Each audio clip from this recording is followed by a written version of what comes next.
Jason, and talk about the edge position. You're not extremely deep there, and just what the plans are and who all's working there. Yeah, so the edge position, first of all, we understand how critical that position is, especially with a versatile defense. Derek Hall, Eku Leota, and Dylan Brooks, are the primary guys right now. We're using a few other guys. Hayden Bryce has come over to our side of the ball, but we're not waiting around to solve that depth problem.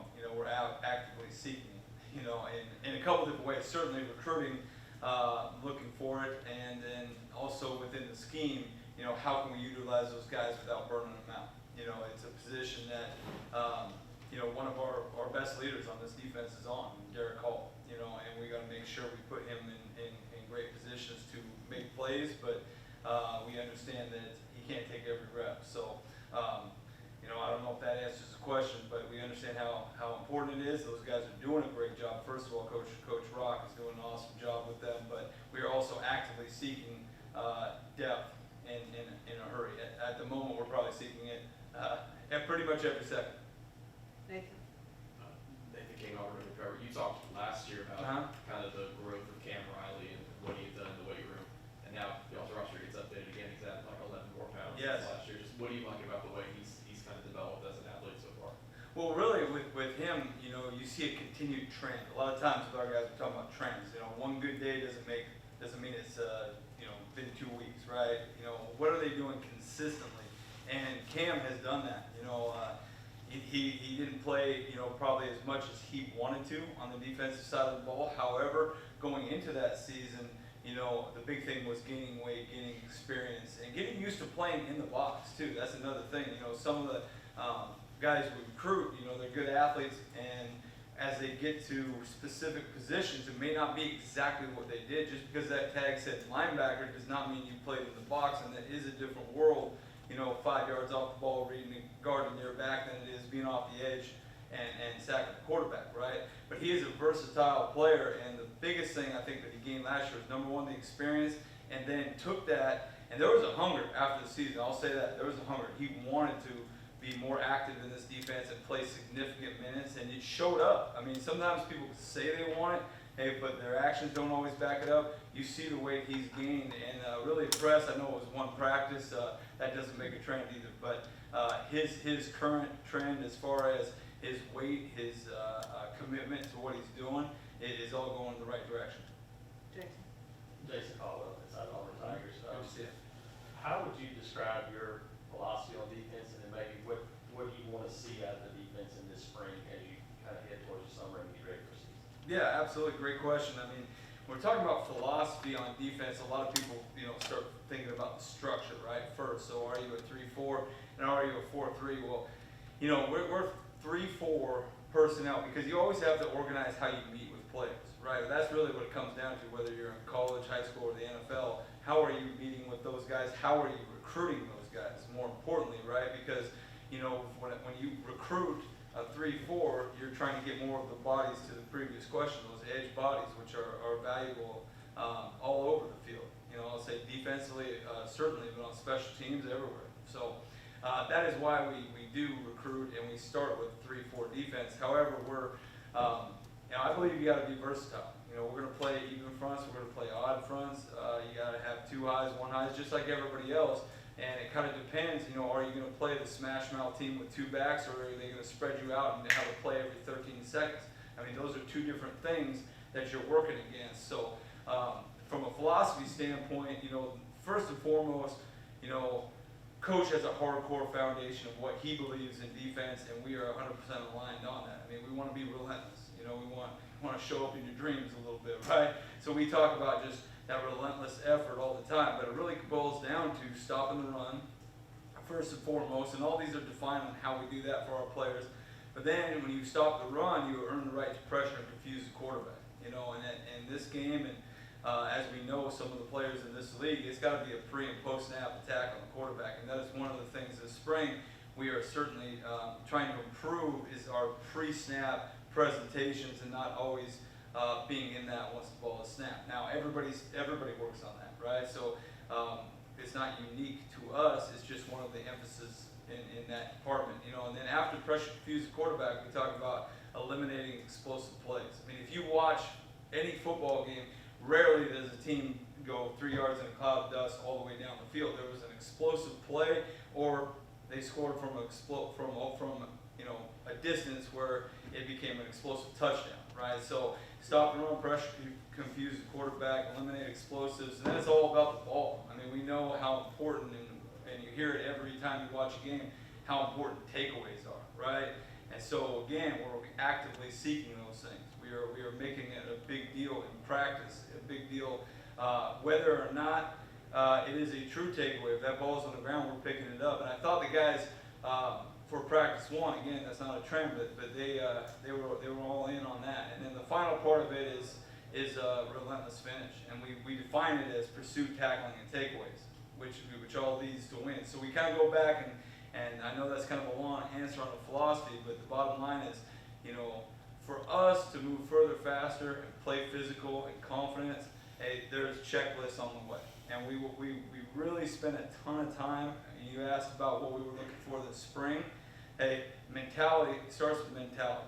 Okay, so we got to build that mentality. We say relentless, you can say it, but to do it is a different thing. So that's number one. And then it's fundamentals and technique, because you asked again, am I a 3-4 or 4-3 or 4-2-5?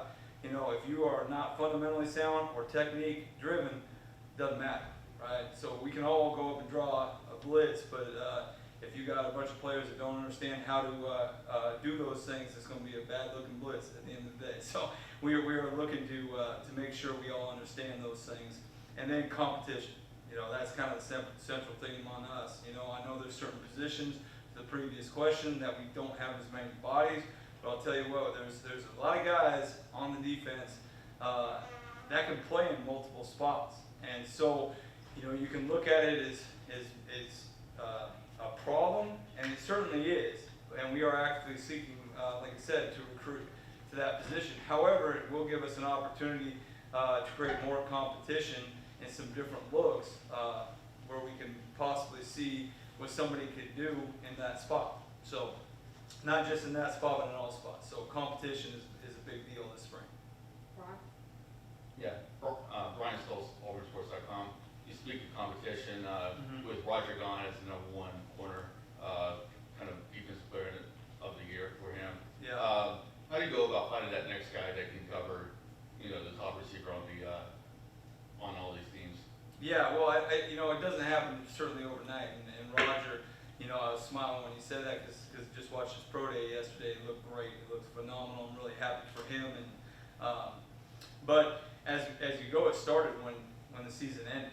You know, it started in the weight room. It started in position meetings. I mean, Coach Etheridge is doing a great job of, again, going back to the competition and understanding fundamentals and techniques, and then, you know, be demanding. I mean, we're a demanding staff. We're not demeaning to them, but we're demanding. And that position, man, you were out there on an island. You know, I always think is you know, everybody talks about stopping the run. I'll tell you, you can stop the run a lot better when you got two corners out there covering. You can put them all in the box. It's just a numbers game at that point, right? So we understand how important that position is too. And guys are competing right now, and we brought some others to compete. So you know, as the practices go, I think we'll start to see, you know, who rises to those occasions. It's a little hard to say in practice one because we were very aware that practice one came off spring break, right? So we were smart with opening things up, you know, full speed the whole practice. When they come off that, you know, you got to be smart in terms of soft tissue injuries and things like that. But as today's practice is going, and the rest of these, we're going to see where that competition goes. Jeff, Christian Clemente with Rivals. Brian talked about him a little bit on Monday. Caleb Wood had a good first practice. What have you seen out of him just since he got on campus and now kind of in the weight room and now in the spring practice? Man, with him, I think it starts with energy. You know, he's got a good vibe about him, and you get around him, you know, and I think that's something to be said, obviously, for how he was raised and things like that. But you know, we talk to our guys, like, ultimately you're judged or remembered by how you make people feel, man. When that guy's in the room, there's more energy. That's the bottom line. He wants to be really, really good. Just like any young player, he doesn't know what he doesn't know, but he is actively trying to learn everything he possibly can, and he brings juice to whatever he does. He's been really enjoyable so far, and I think he's got a really big upside. It's too early again to say for sure, but we're excited about him. Mark Murphy from Inside the Auburn Tigers. When Nehemiah Pritchett got here, he was a skinny, not real Yes. confident freshman. What do you expect from him as a senior, now that he's playing a lot of football? We actually were just talking about that the other day, and he told me what he weighed when he got here, so skinny for sure. But I've been impressed with him. And again, I think our strength staff, let me say this, did an excellent job. The players, the buy-in to that work was tremendous, and the numbers that we improved across the board have just shown the commitment. We talk about everybody being aligned, everybody committed, but sometimes data helps prove that. So he is one of those guys that when you went down there towards the end when they were doing their maxes, it was like looking at a different person. And we know there is no question about his speed. I mean, he can run, but to be a complete football player, having some more of that body armor and things like that. And I also see the confidence. He's not a real loud type of player off the field, but he is one of our guys in our we have like a little leadership group on defense, and he has stepped into that role, and we expect a lot out of him. We talk about on defense, what's your position? Well, everybody's a football player. You can't just be a cover corner. They're going to find a way to make you tackle. They're going to shift the formation. They do whatever they do. Everybody's got to tackle. Everybody's got to stop the run. And everybody's part of pressure-diffused quarterback. And I think he's going to be a more complete player. He can certainly cover and he can certainly run. But I like what I see with his effort and opportunity for some leadership in there too. Well, let's go ahead and stick with the secondary. Who's getting work and getting looks at Nick? Nickel. So Donovan Kaufman, started out at the nickel, and then we're rotating some of the guys. I mean, ideally, so to me, there's two types, right? There's third down, it's your extra corner. A lot of times you hear the NFL is your best corner, the next best corner, right? But there is some run fit aspect to that. So we are working between safeties and corners at the nickel position and rotating it. Some guys are going to get some of that work on certain days and some more on other days because it is a young group. Well, let me say that. It is a talented group. I think the group can run. From an athleticism standpoint, we're good, but we want to make sure they have a complete understanding of defense. And to do that, we need a couple different guys to rotate in those spots. Caleb being one of them, and we're going to move it around a little bit to make sure that if we need guys in that spot, it's not the first time they've done something. The big focus from a teaching standpoint for us is, how do we teach the fundamentals and football school? That starts in January. Okay, so we have a whole series of football school that they go to try to make us, we believe smarter players play faster and all those things, right? So, but then it's hardcore fundamentals and technique. So like we could draw up any scheme, but if it's the same technique, it's same as to the player and they can play fast.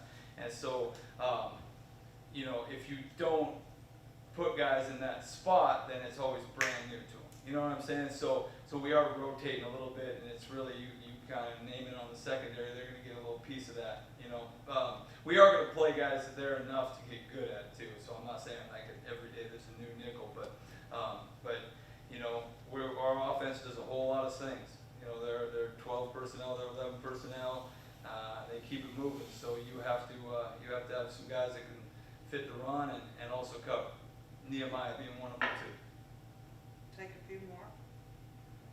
Jeff, with some of the defensive line departures y'all have had, what kind of opportunity does that give some of the guys that are still there, like a Sakimis, who obviously didn't get a lot of opportunities last year because of an injury? Just what do you expect out of him? And some of those guys that were maybe the number twos last year having a chance to get into the Sure. rotation more? Yeah, one of the things that we talk about is the tip of the spear is that defensive line. In this conference, we're all understand how important that is. Zakevius has had a great offseason. You know, he's battled some things, you know, obviously, like you mentioned last year. But we brought some guys in there too, and competition is certainly the central theme up front. And depth is always something that you're looking at, but especially in this conference. And I'll say that anywhere. I mean, been in different conferences and things like that, but it's certainly amplified in this one with as good as the offensive and defensive lines are, and you need them to be. But Zakevius, Burks, all those guys, Jason Jones, Emba, he's not practicing right now, but I'm excited for when he does. Let's put it that way. And Colby Wooden, he right there. He and Marcus Harris are kind of the leaders in that room, and that's another thing that I brought up a little bit that we're looking to improve. I think the team's been fortunate to be around good coaches and good players and win some championships. That whatever the level may be, its leadership is a difference maker. But I think we're in a better position to get that in year 2. It's hard in year 1, and it's no excuse, but you are learning the norms in year 1. When you know the norms, some of those guys can stand out and hold others accountable. And first you got to lead by example. But I do think there's some guys in that room that have that chance to take the next step, especially when now you bring young recruits in and they can say, okay, that's how you do it.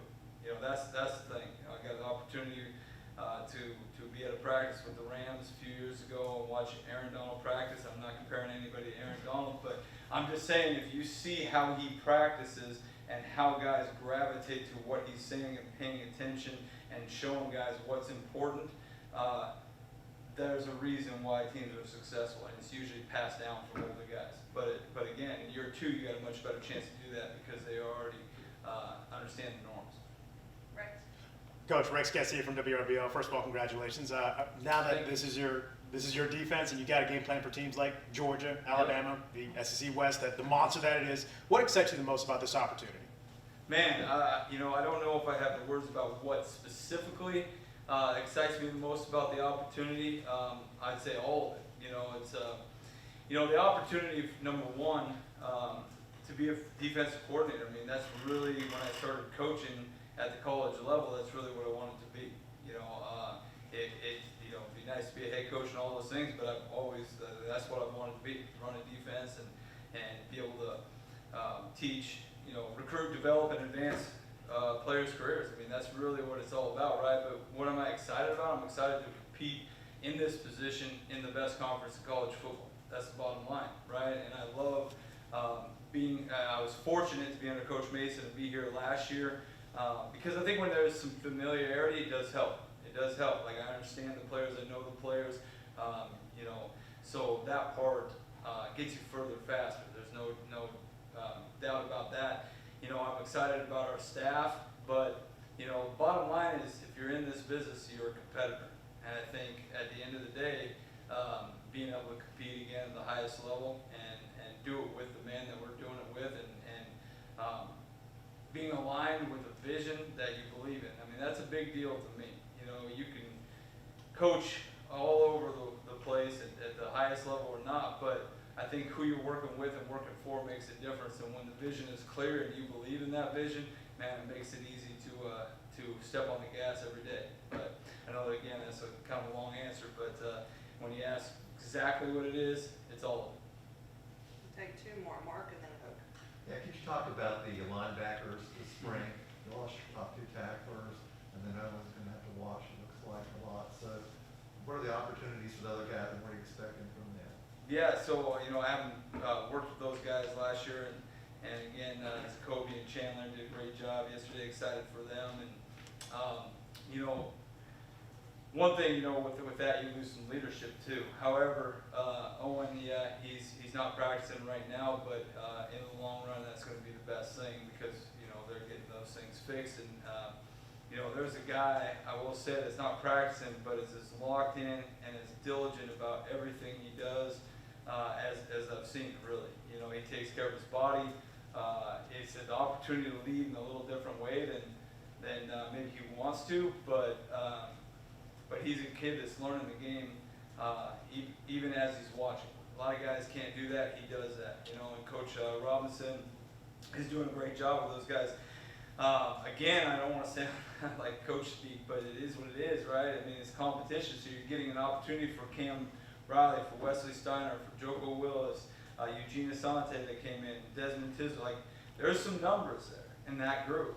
And again, not all of those guys were where they needed to be last year, especially early on, to be in those spots. Well, here's your chance, you know, and we made it really, really clear to them that this is their opportunity, and they're going to get reps, you know. And there are also some guys in that group that have some versatility, and when we're structuring the defense and we're a little short in one area, they get an opportunity to play some other spots. And you know, last year we did that a little bit when before OP went down. You know, Chandler was doing so well. Okay, well, you know, again, I think guys get too tied to the scheme, and it's really about players at the end of the day. So if our best players were at that position, we were going to play more of those guys at that time, right? So then OP went down and we kind of went back to what it was. But gives us an opportunity, them an opportunity, and you know, they got to run with it. I mean, the bottom line is, in life, you got to maximize your opportunities. So we're going to see who does it.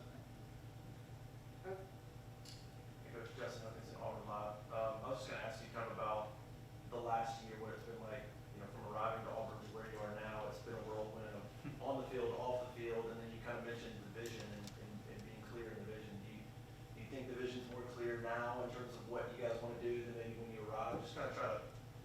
Yeah. I mean, yeah. So looking at whirlwind for sure, you know, and you throw the year before being COVID. So it's been hectic, but I think, and you just mentioned it. I think it really clarifies things more than before, in my opinion. You know, I think let's go back before we were here. We were in that COVID season, and I think we all, if you did it right, you should have reflected on what's important to you. I think values, you can say them, but do you live them, right? And really honing in on what you believe. And then getting here, man, it's a heck of an opportunity, you know, moving your family. There's a lot that goes into it, you know, that people don't see. But, man, I'll tell you this, that the community has been amazing, and I know there's been a lot of ups and downs, a lot of things we've all gone through. But, you know, if you're understanding who you are and your core, and you truly walk the walk, man, it's just what problem you're going to solve next. I mean, that's how it is. And, you know, I heard somebody say, if you just wake up telling yourself that you're going to have to solve problems that day, it makes the day a little bit easier. I think once I heard that, I figured that was right. So, but what I'll say is, too, it's been great to see the transition from year one to year two. And a lot of people were a part of that. Not all of them are here right now, but when you take over something, and it's not about what happened before. It's really not, you know, because change is going to happen. It's just going to happen. We've all gone through that, and our job is to help develop the guys to be ready for when it's time to be ready. I always say, like, I want to be best friends with my two boys. You know, I hope I am forever, but my job is parent, right? And they got to be ready when it's time to be ready, and that's kind of on me. So, you know, as long as you look at it the right way, but I can tell you that the excitement, the vibe in the building is really good right now. It is really good. But I think it comes, too, from our players, you know, starting to get a little bit closer. I think that year, and I brought it up earlier about the COVID, is because you were going to, what was the player going to do? They got to college, and then you got to go sit in your dorm room, you don't get to talk to anybody. And we can't sit there and blame them for that, right? I think people are people, whether, you know, people talk about this generation or that. I don't want to go too far on all this stuff, but really the difference is technology, right, and the circumstances. So we're coming out of that. We're getting back into a swing of things of how hopefully the norm should be. And again, I'm really excited for this practice, to be honest with you, because the vibe is really good right now. Now it's just our job